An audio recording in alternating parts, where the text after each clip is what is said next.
Capítulo de número 4.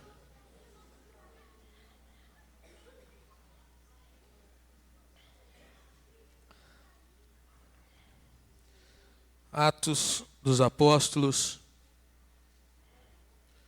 capítulo 4.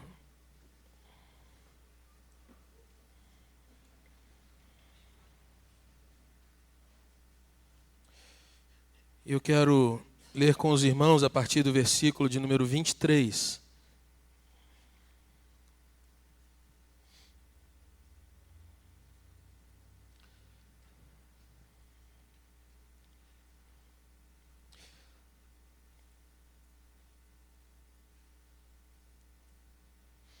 A palavra do Senhor nos diz assim: uma vez soltos, procuraram os irmãos e lhes contaram quantas coisas lhes haviam dito os principais sacerdotes e os anciãos. Ouvindo isto, unânimes, levantaram a voz a Deus e disseram: Tu, soberano Senhor, que fizeste o céu, a terra, o mar e tudo o que neles há, que disseste por intermédio do Espírito Santo por boca de Davi, nosso pai, teu servo, por que se enfureceram os gentios e os povos imaginaram coisas vãs? Levantaram-se os reis da terra e as autoridades ajuntaram-se a uma contra o Senhor e contra o seu ungido, porque verdadeiramente se ajuntaram nesta cidade contra o teu santo servo Jesus, o qual ungiste Herodes e Pôncio Pilatos, com gentios e gente de Israel, para fazerem tudo o que a tua mão e o teu propósito predeterminaram.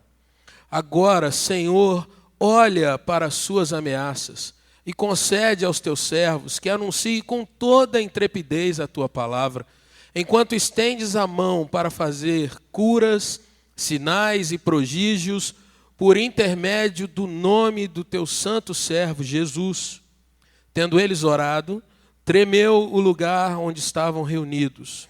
Todos ficaram cheios do Espírito Santo e com intrepidez anunciavam a palavra de Deus. Senhor, nessa hora que nós lemos, ó Deus, a tua santa revelação, Pai, no nome de Jesus, conduz-nos ao entendimento daquilo que é a tua vontade para nós nessa noite. A palavra que o Senhor quer ministrar aos nossos corações. E, Senhor, em nome de Jesus, conduz-nos não apenas a ouvir a tua voz e a tua palavra, mas conduz-nos, Deus, a tomar realmente atitudes que venham dignificar o teu nome nas nossas vidas, venham santificar o teu nome nas nossas vidas e venham redundar, ó Deus, em bênçãos para nós, crescimento para o teu povo e principalmente, ó Deus, a glória do teu nome por onde quer que passarmos. Assim oramos, ó Deus, crendo que o Senhor é quem fala, crendo, ó Deus, que a tua palavra somente lida já é um recado dado a cada um de nós. Mas, Senhor, precisamos do teu Santo Espírito.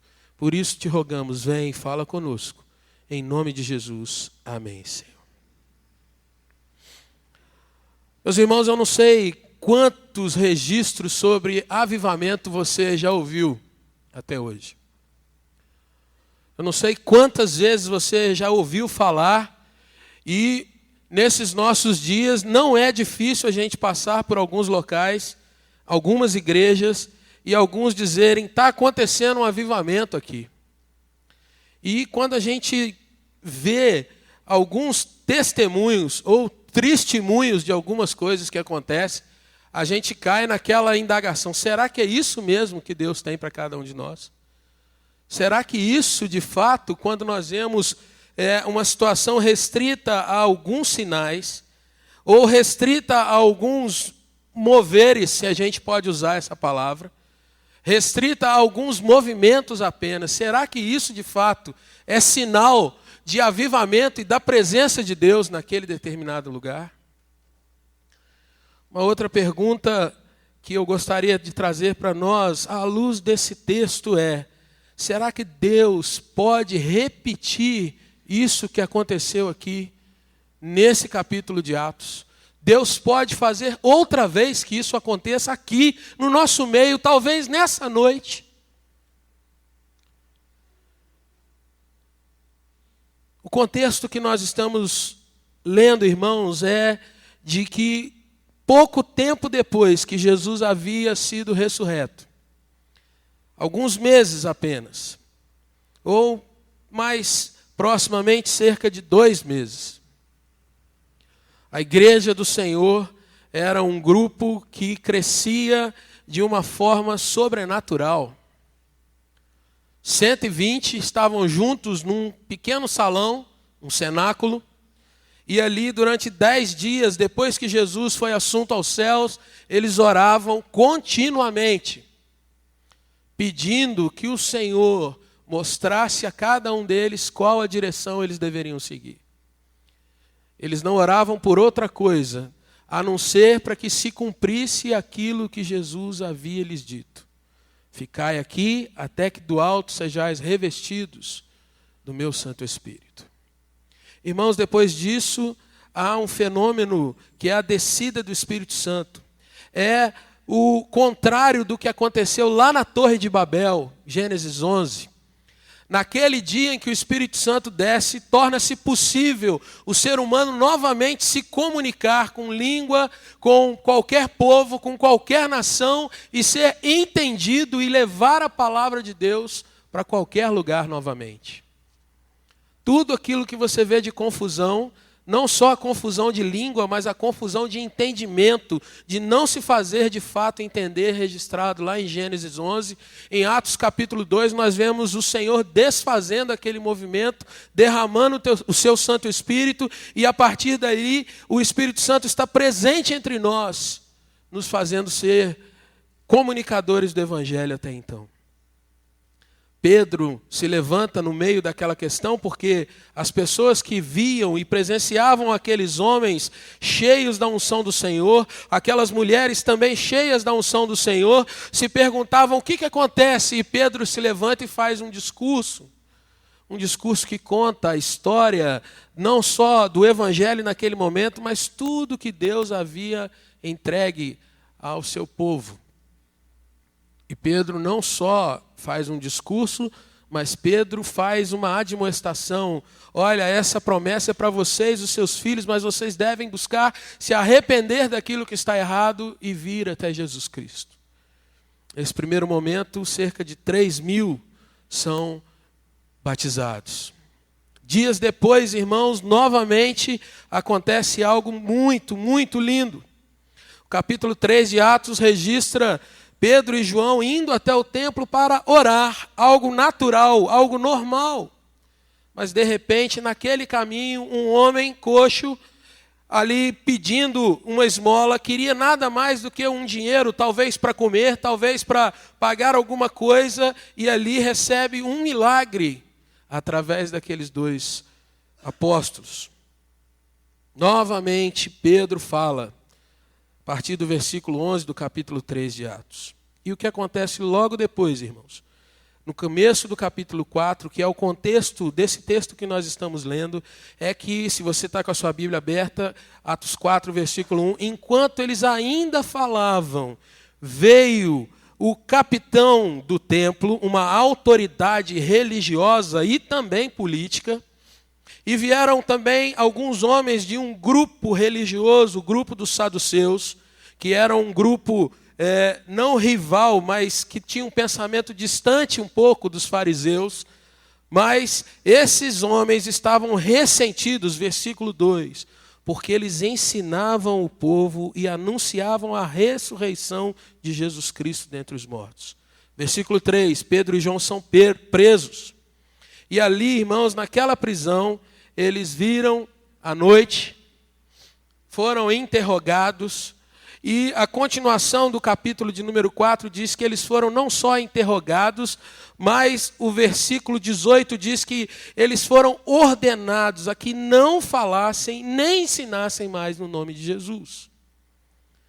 21, foram ameaçados e depois então foram soltos, porque aqueles homens que os prenderam tinham medo também da revolta do povo, porque muitos estavam glorificando a Deus pelo que tinha acontecido até então. Irmãos, o versículo 23 diz que então Pedro e João soltos vão até os seus próximos, a igreja, o grupo que estava com eles, talvez aqui uma liderança menor, E eles contam o que aconteceu e as ameaças que eles ouviram daqueles líderes religiosos. Irmãos, aqui eu quero parar e fazer um paralelo para nós nesses nossos dias. Qual o contexto que nós vivemos na nossa nação? Amanhã nós vamos celebrar uma data nacional. Alguém ainda liga para isso?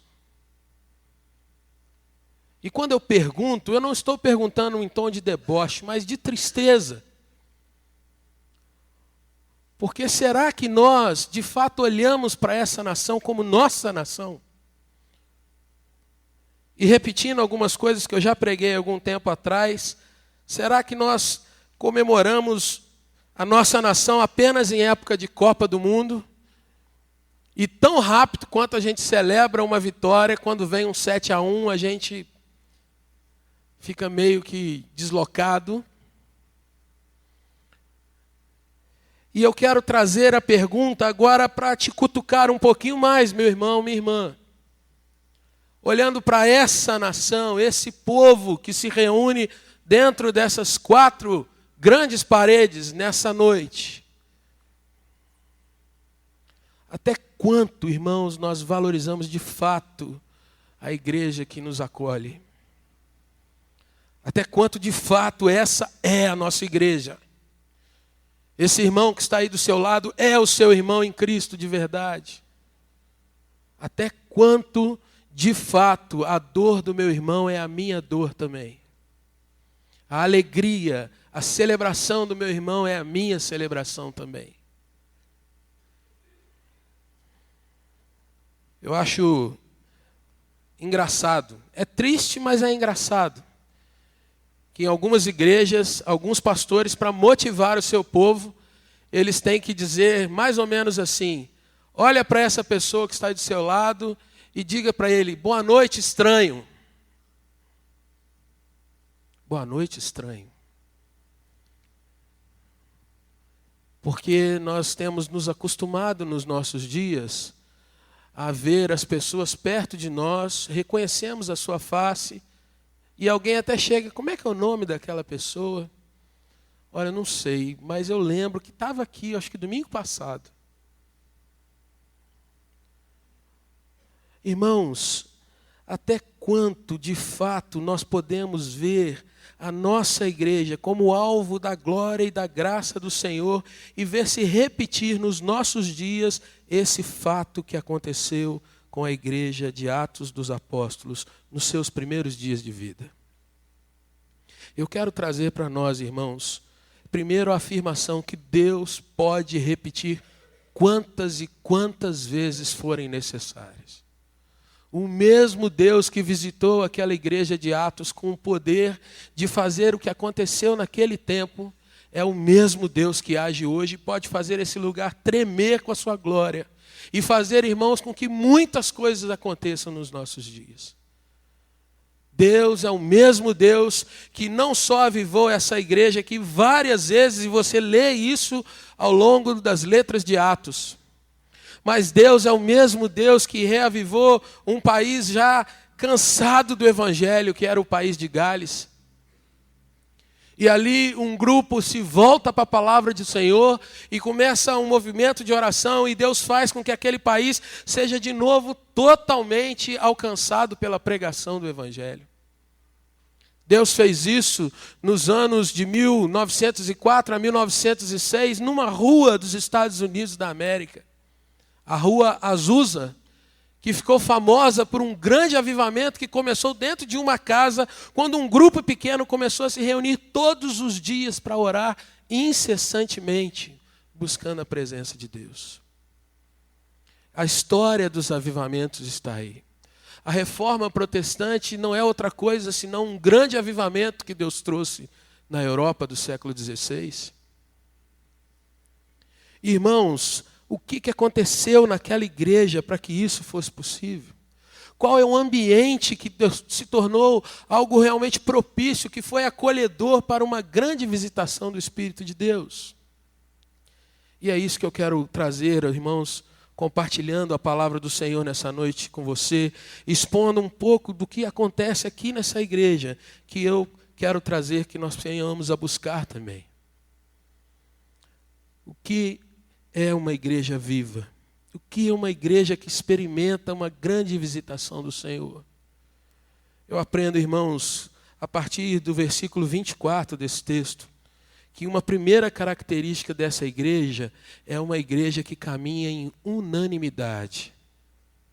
O texto é literal. Ouvindo isso, unânimes, todos aqueles que ouviram aquilo naquela hora, pararam tudo o que estavam fazendo e a uma só voz, a um só corpo, com um só propósito, uma mesma harmonia, um mesmo foco, um mesmo desejo, foram buscar a presença de Deus.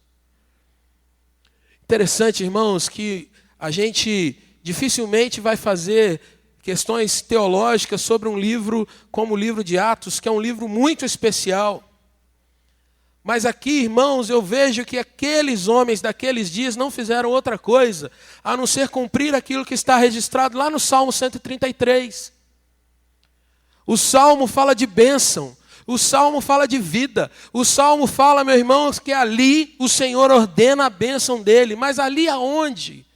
Aonde há unidade do meio do seu povo. É interessante também a gente trazer, irmãos, que unanimidade aqui não significa aquela unanimidade de 100,000%, não havia nenhum. Porque quando você lê o capítulo seguinte, você vai ver que Ananias e Safira estavam ali dentro da igreja também.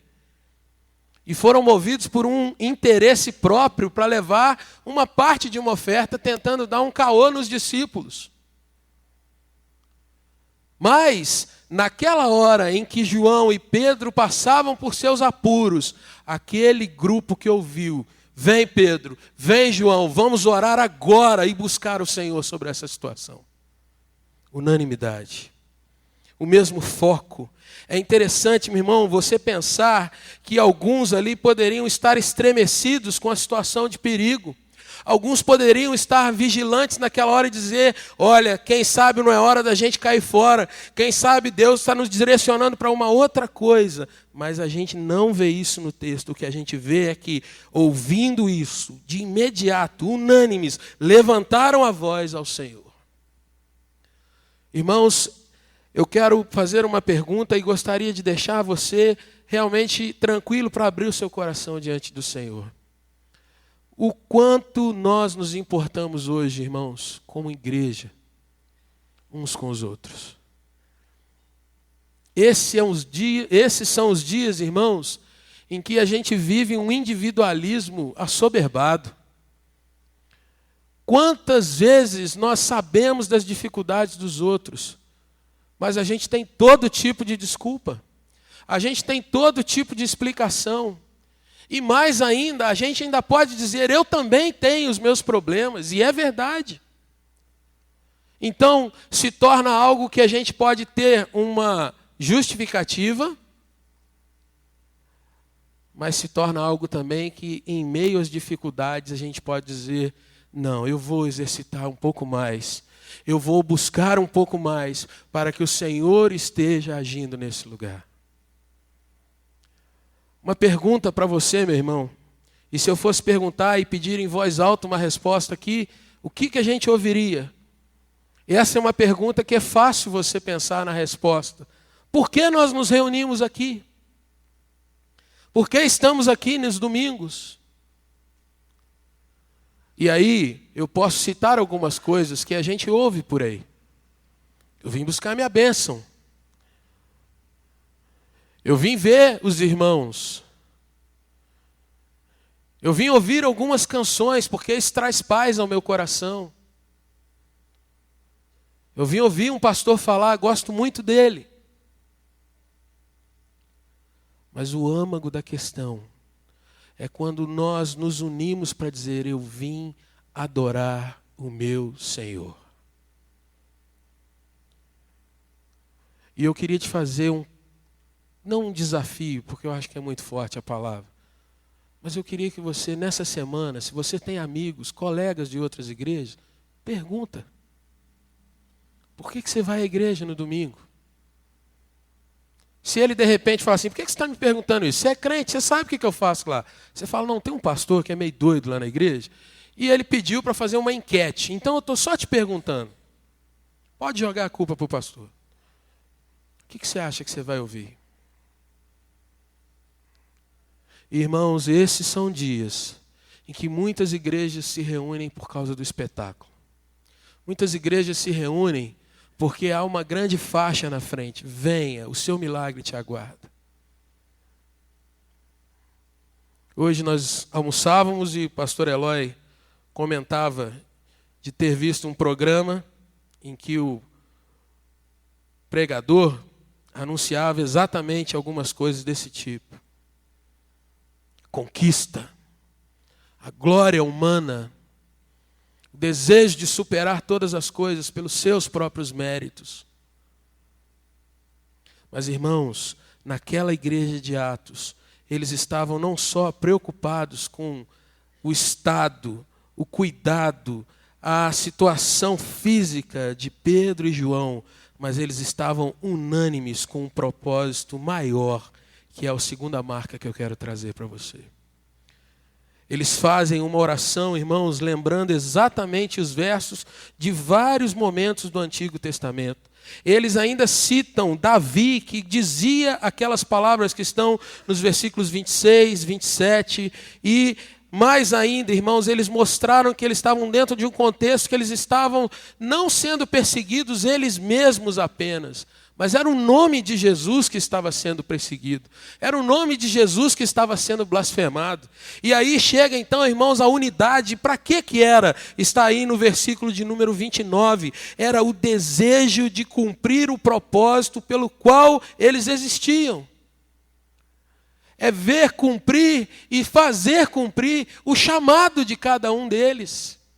E essa é uma marca verdadeira da igreja, meu irmão. O texto diz: Senhor, olha para as ameaças que nós estamos sofrendo e concede aos teus servos que façam o quê, irmãos?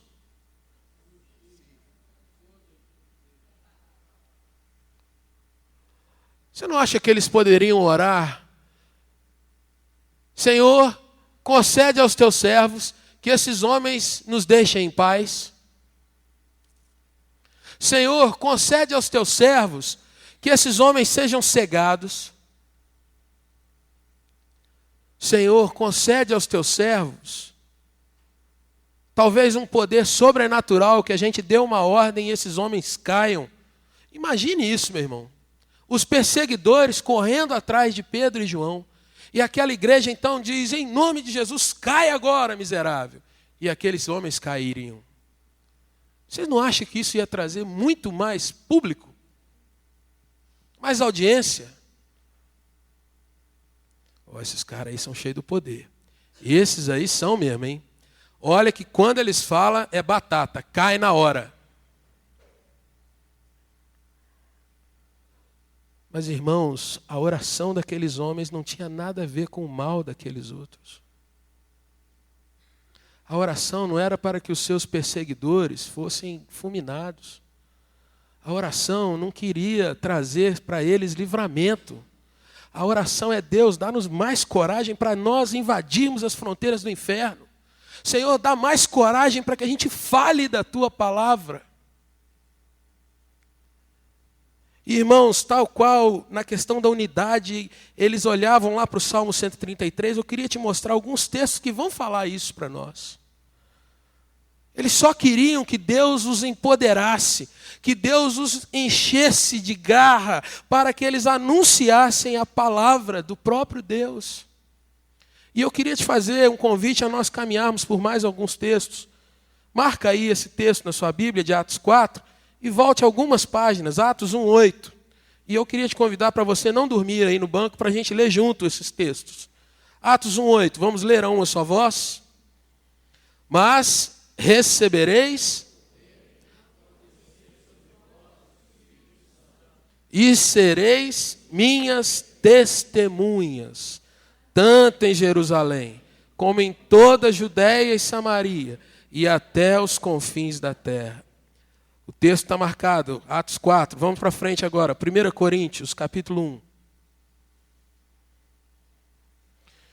E eu gostaria que você lesse, meu irmão, para que isso ficasse gravado no teu coração. Qual é o propósito que Deus tem para cada um de nós? 1 Coríntios capítulo 1, versículo de número 17. É o apóstolo Paulo falando. Vamos ler juntos?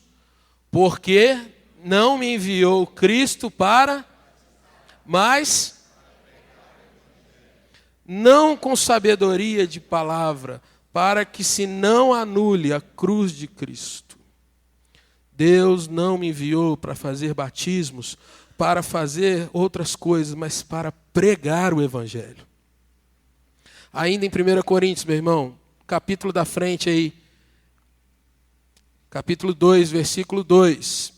Paulo falando ainda, porque decidi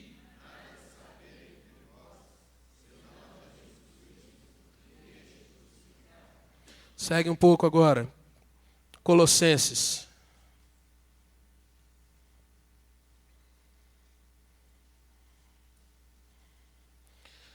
Colossenses capítulo 1.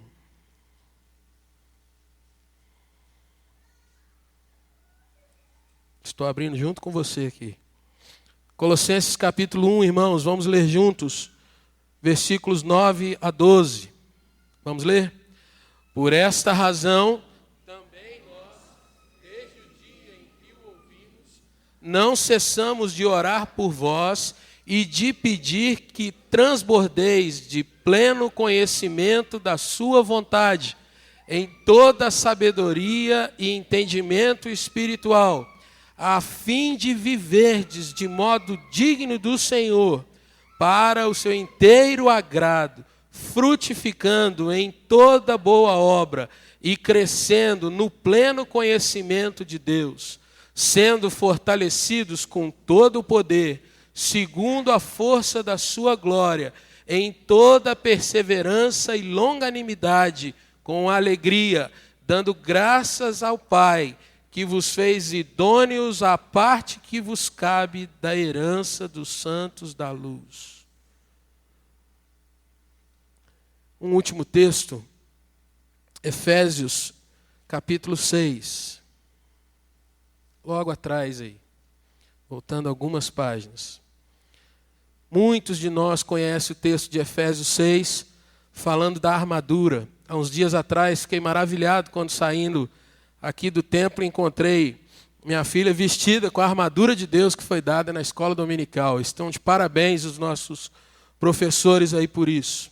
Mas é interessante, meu irmão, que depois de falar desse texto da armadura, Efésios 6, de 10 a 18, Paulo vai falar daquilo que de fato tem a motivação para que a gente seja revestido dessa armadura. A partir do versículo 18 até o 20, vamos ler, esse é o último texto desse período, juntos.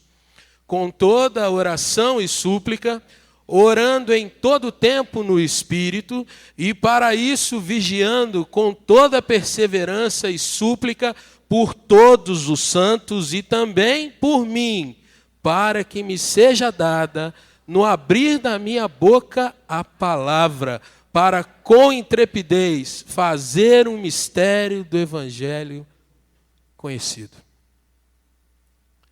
Meus irmãos, muitos de nós veem Paulo como um homem do Senhor.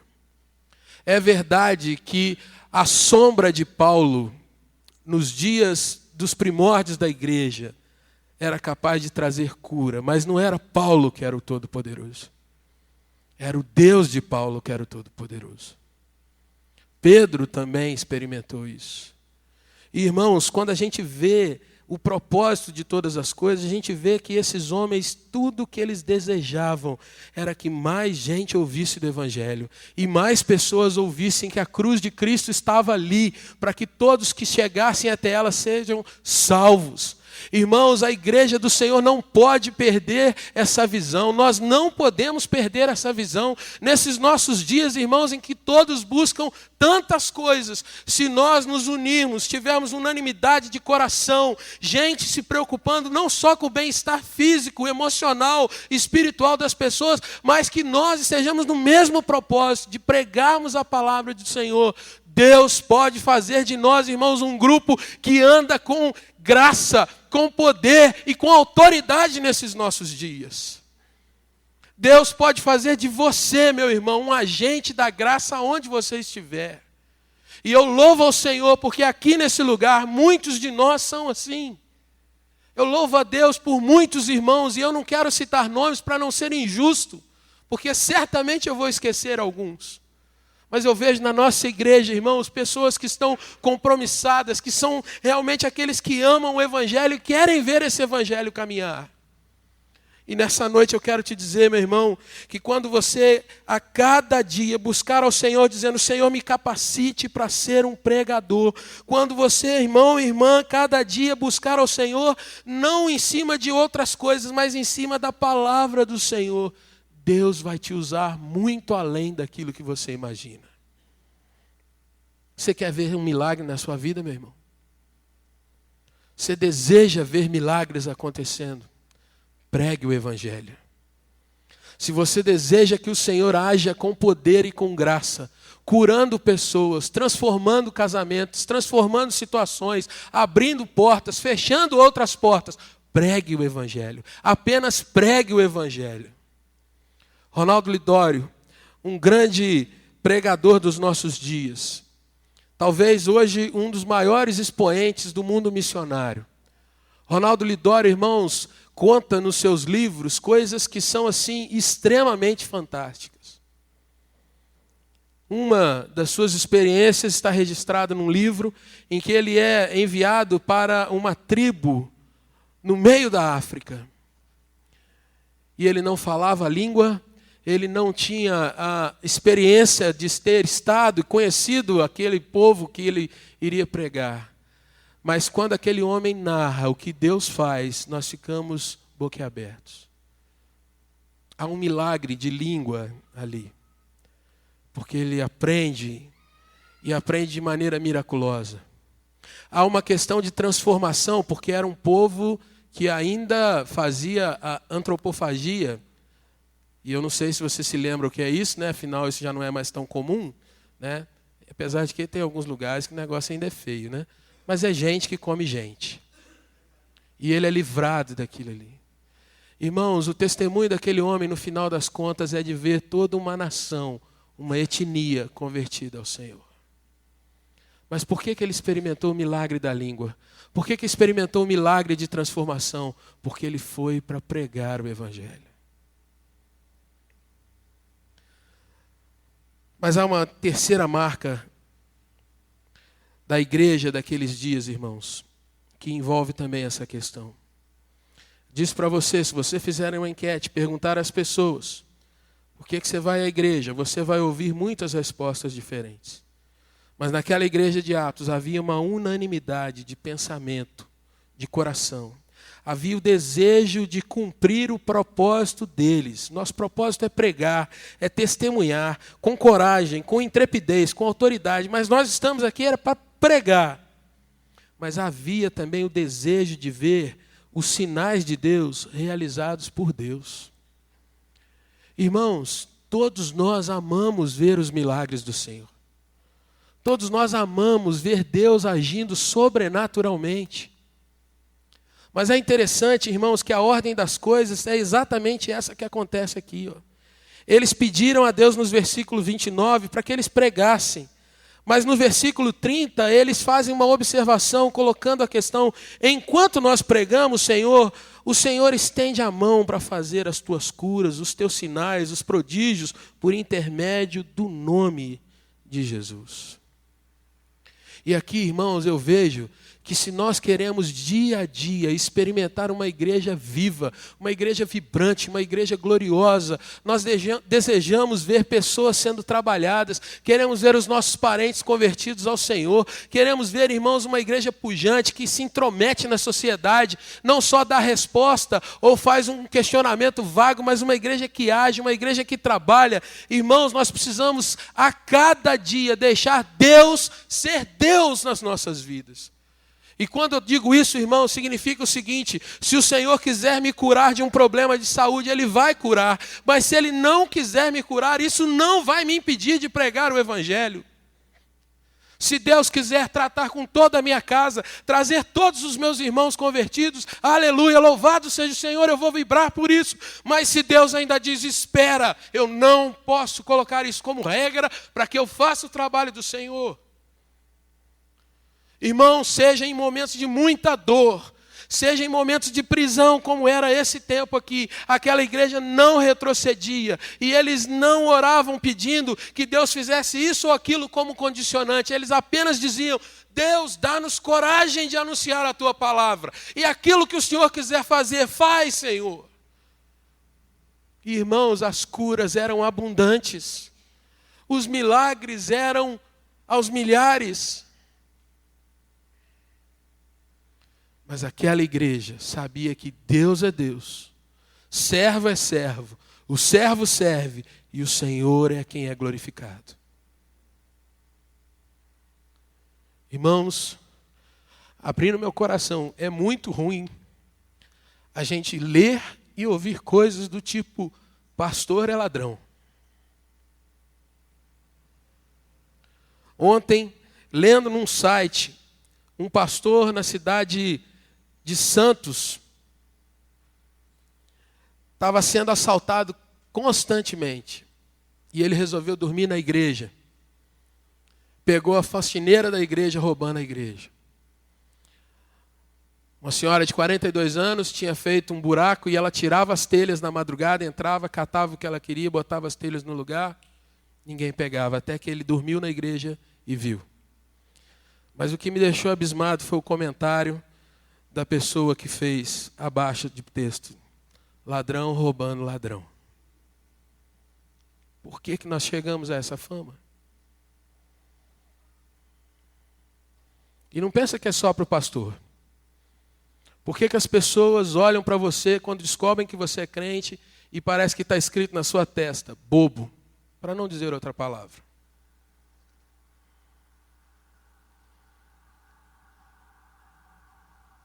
Sabe por que é isso, irmão?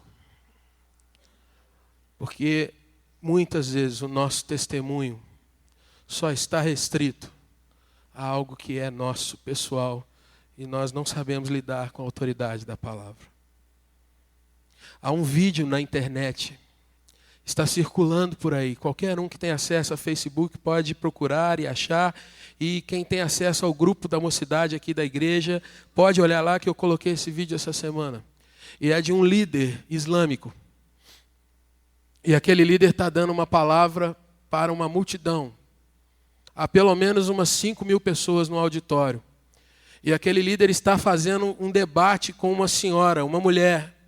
E aquela mulher é uma cristã. E aquele líder então começa a falar de alguns versículos isolados da Bíblia. E ele consegue, com a sua persuasão e o seu poder de palavra, colocando alguns versículos soltos aqui e ali, deixar aquela mulher confusa sobre a sua fé. E eu estava assistindo aquilo ali, eu falei assim, mas esse cara vai citar só isso? E ele cita a questão de que Jesus não buscava para ele a divindade. E ele cita o Evangelho de João, eu falei, mas será que ele não leu os capítulos seguintes? Mas ele não era o cristão. Quem era o cristão era ela.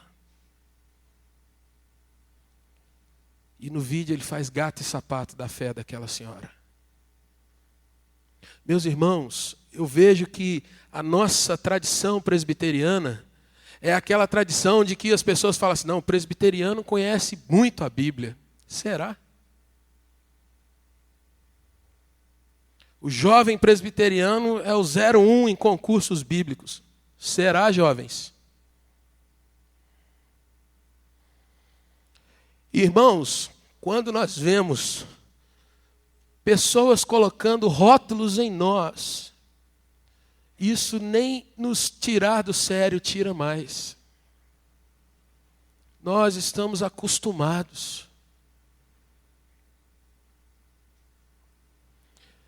E eu não falo só do cristianismo, irmãos, é o mundo que nós vivemos. Essa semana, para finalizar o show de internet aqui, uma outra questão que correu o mundo foi um garoto de 3 aninhos, morto numa praia. E eu vi aquilo, o coração chega a doer, afinal de contas, a idade do meu filho. Mas é interessante o que aconteceu no dia seguinte. Vários e vários jornais fizeram todo tipo de montagem para tentar dar uma amenizada na coisa.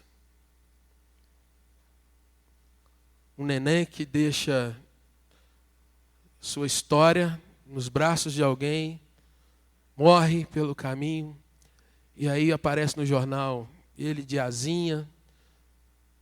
Outros colocaram uma questão de que havia uns peixes conversando com ele.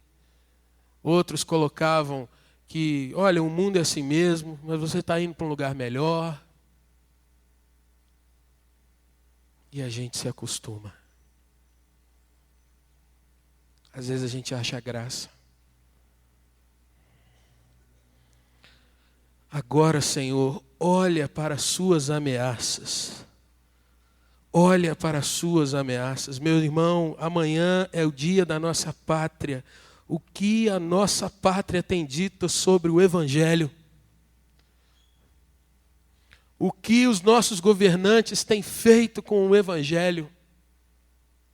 Nós não podemos ter, irmãos, aquela utopia de que os nossos governantes serão cristãos um dia e que vão fazer tudo ser transformado. Nós precisamos ter a noção que o nosso país está mergulhado no pecado e Deus tem dado a mim e a você a oportunidade de fazer diferença nesses dias.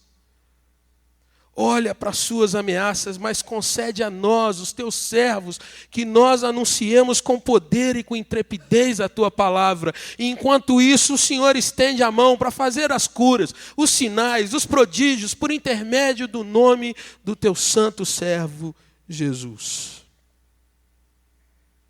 Irmãos, quando nós invertemos essas coisas, nós estamos perdendo de vista aquela igreja. Filipenses 1,6 diz que aquele que começou a boa obra é que é capaz de nos levar a bom termo. Filipenses 2,13 nos diz ainda que aquele que efetua em nós o querer vai efetuar também o realizar. Ou seja, quanto mais eu me preocupo com aquilo que eu devo fazer, tanto mais Deus vai fazer aquilo que é dele para fazer. Se você quer ver milagres acontecer, especialize-se em anunciar o Evangelho. Deus vai fazer o que é dele. Mas olha o cenário da igreja de hoje. Nós nos preocupamos muito mais em ver as coisas acontecendo. Melhor ainda se for dentro da minha casa, do que de fato se outras pessoas estão ouvindo o Evangelho, que foi o que Jesus me comissionou a fazer. Jesus não te chamou para ser milagreiro. Jesus não te chamou, você ou eu mesmo, para que a gente fosse aquele miracle machine. Aperta o botão, o que você precisa? Vamos orar só por isso. Jesus nos chamou para anunciarmos o Evangelho dele. A minha palavra nessa noite, irmãos, começou com a pergunta: Deus pode fazer isso aqui no nosso meio nessa noite? Pode. Mas isso vai requerer de nós aprendermos, irmãos, que nós temos um preço para pagar como irmãos em Cristo. E eu preciso romper com aquela teia de aranha, aquela ferrugem que está sobre mim, que muitas vezes não deixa que eu cante aquela primeira canção que foi cantada no período de louvor. Eu cante aquilo com alegria e com tranquilidade.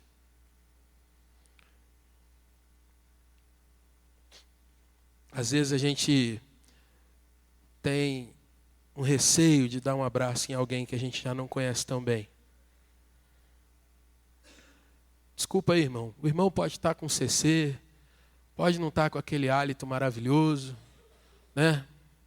Mas é seu irmão. É meu irmão. Foi por ele que Jesus morreu. E por mim também. O resultado daquela oração, meu irmão, mostrou que eles sabiam o que eles tinham que fazer. E eles sabiam que era a obra do Senhor. Eu queria convidar você, meu irmão, em nome de Jesus, a ser mais participante da vida da igreja. Quantas vezes você ora pelos pastores da igreja?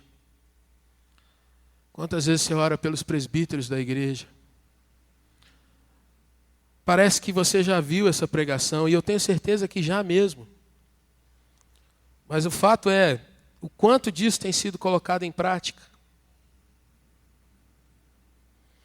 Tendo eles orado, versículo 31, tremeu o lugar onde eles estavam reunidos. Todos ficaram cheios do Espírito Santo e com intrepidez anunciavam a palavra de Deus. Às vezes nós queremos ver o templo tremer, mas não queremos ver o final do versículo. Queremos ver a glória do Senhor, mas nem sempre estamos preocupados se o nosso vizinho ali do lado está ouvindo um testemunho legal da gente como evangélico. Queria te convidar a baixar um pouco a sua fronte nessa hora.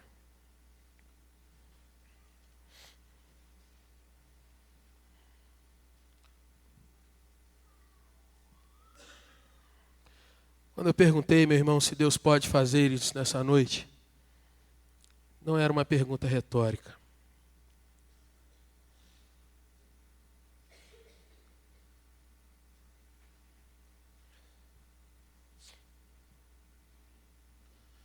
Eu sonho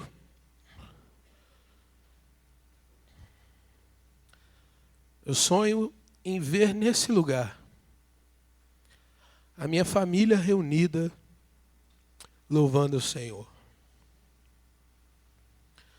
Eu sonho em ver nesse lugar, irmãos, testemunhos de gente que vão dizer, olha, aqui eu encontrei a salvação em Cristo Jesus. E pode acontecer o que for, que eu sei que eu estou nos braços do meu Pai. Irmãos, às vezes Deus nos permite passar por situações duras. Mas o que faz a gente permanecer de pé é a palavra dele. Porque às vezes Deus nos permite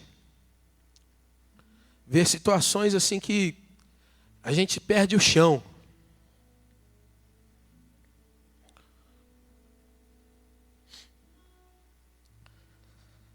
Só que se a gente só olha para a situação, a gente perde Deus de vista. Mas quando nós estamos buscando a glória do Senhor, quando nós sabemos que estamos aqui para pregar o Evangelho do Senhor, nós sabemos que Deus, no tempo certo, vai agir sobrenaturalmente. E Ele não falha em cumprir todos os propósitos que Ele tem designado para nós. Jeremias 29 diz assim, eu é que sei os pensamentos que eu tenho a vosso respeito. Pensamentos de paz, de levar você até aquela finalidade que você deseja.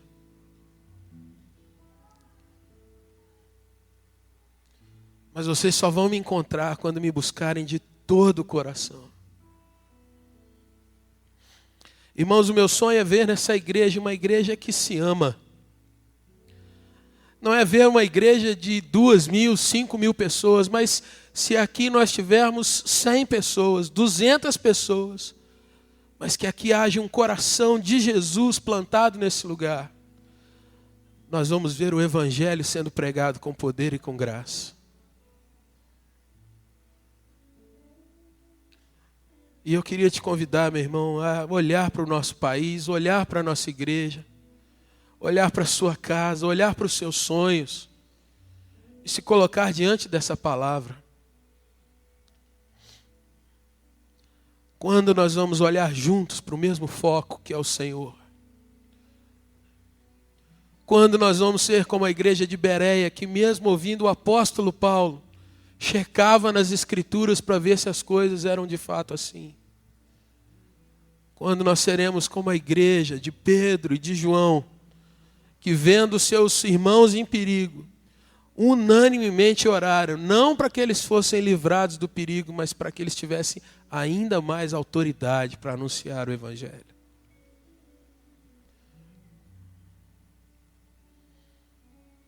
Se você puder, meu irmão, minha irmã, eu queria te pedir que você abrisse os seus lábios e orasse nessa hora. Se você puder, orar pela igreja, orar pelo teu país, orar para que Deus de fato derrame um avivamento genuíno no nosso meio. Orar para que eu e você tivéssemos autoridade para pegar a Bíblia e isso queimasse nas nossas mãos, nos nossos lábios, e nós abríssemos os lábios para dizer: Jesus é o Senhor e Ele está vivo, e Ele reina, e Ele salva ainda hoje.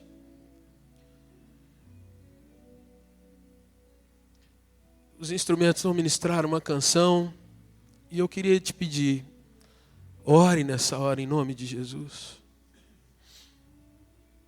Se essa palavra é para você, meu irmão, ore em nome de Jesus.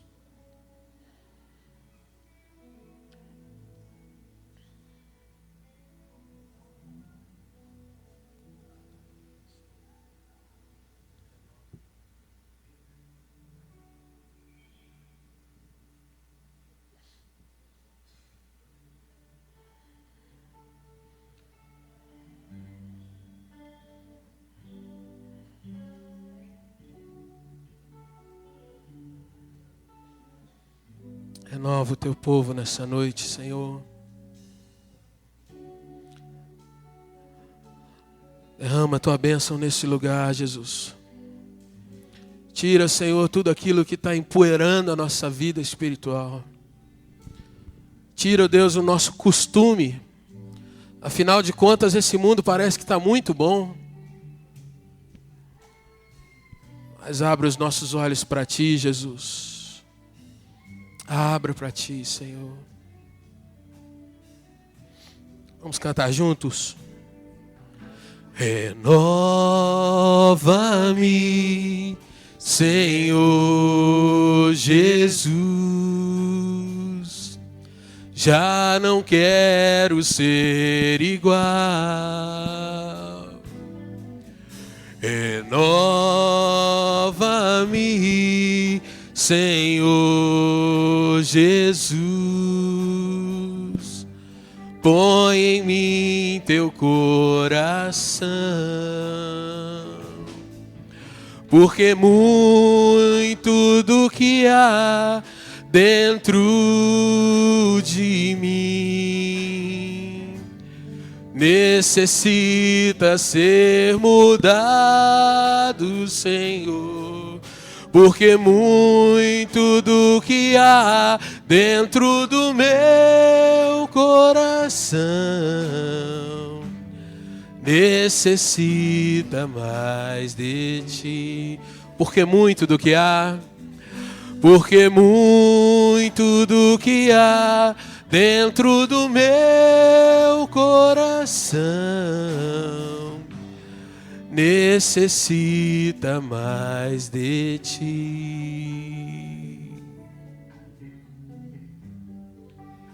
Senhor, em nome de Jesus, Tua palavra, Senhor, está diante de nós.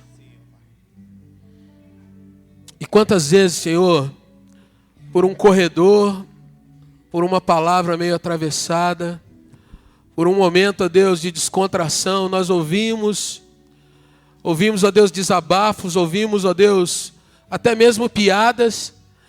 E, ó Deus, às vezes nós aceitamos. De fato as coisas estão assim e a gente não pode mais ver mudança. Mas, Senhor, eu creio que Tu és o Senhor da história. E Tu és o Senhor da nossa história. E, Senhor, em nome de Jesus, eu rogo a Ti que o Senhor mexa com o nosso coração. Mexa com a nossa alma, com a nossa mente, com o nosso corpo. E leva-nos, ó Pai, em nome de Jesus, a de fato experimentar, ó Deus, um avivamento que venha do Senhor, Pai. Espírito Santo, nós cremos que o Senhor é uma pessoa.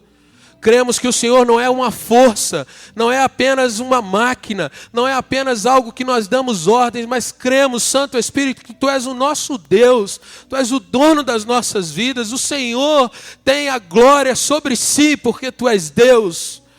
E nessa hora, Santo Espírito, nós confessamos, Pai, que muitas vezes nos omitimos, muitas vezes, Senhor, deixamos de lado a Tua glória e buscamos, Senhor, apenas aquilo que é obra, graça do Senhor, e deixamos, ó Deus, o relacionamento, o entendimento, ó Deus, a paixão por ver a Tua glória sendo ministrada sobre nós. Santo Deus, nessa hora, em nome de Jesus, Pai, levanta a Tua igreja como um lugar onde o Senhor se sente bem com os louvores. Aonde o Senhor, ó Deus, se derrama sobre nós com a Tua mão de poder, a hora que o Senhor bem quer, porque o Senhor é Deus sobre todas as coisas. Ó Deus, seja servido, Pai, em mexer com as nossas emoções de acordo com a Tua palavra, Deus.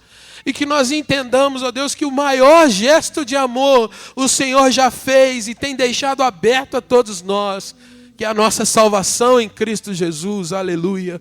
Pai, em nome de Jesus, reaviva o nosso ser, para que nós, ó Deus, a cada dia possamos dizer às pessoas a esperança genuína, a transformação genuína, a vitória genuína quando nós nos encontramos com Jesus Cristo, o Senhor de todas as coisas. Meu Deus, não permita, Pai, que a gente se feche e, ó Deus, dê ouvido ao evangelho que tem sido pregado nesses dias, um evangelho estranho à Tua palavra. Permita, Senhor, em nome de Jesus, que nós possamos ouvir a Tua voz, ser transformados de glória em glória e, ó Deus, a cada dia experimentar o Teu zelo e o Teu cuidado, mas experimentar também os desafios de testemunhar a Tua palavra, Deus, a tempo e a fora de tempo, para vermos o Senhor agindo com poder e graça. Deus, eu oro pelas famílias da Tua igreja aqui nessa hora. Quantas vezes, ó Deus, nós dizemos, Senhor, se tal coisa acontecer, ele vai se converter ou ela vai se converter. Mas, Senhor, que nós aprendamos a dizer, Deus, eu vou pregar. E à medida que for da Tua vontade, o Senhor faz a transformação, que é a obra Tua e não minha, para a glória do Senhor. Senhor, nos abençoa como igreja. Restitui ao Teu povo a cada dia, Deus, a Tua presença. Deus, a presença gloriosa do Senhor sobre nós. E muda a nossa sorte a cada dia. Deus, não nos deixe conformar com muito que nós já temos visto. Mas, ó Deus, que nós desejemos cada vez mais andar perto de Jesus. Essa é a nossa oração, Pai. Para a glória do Teu nome. Amém, Senhor. Amém.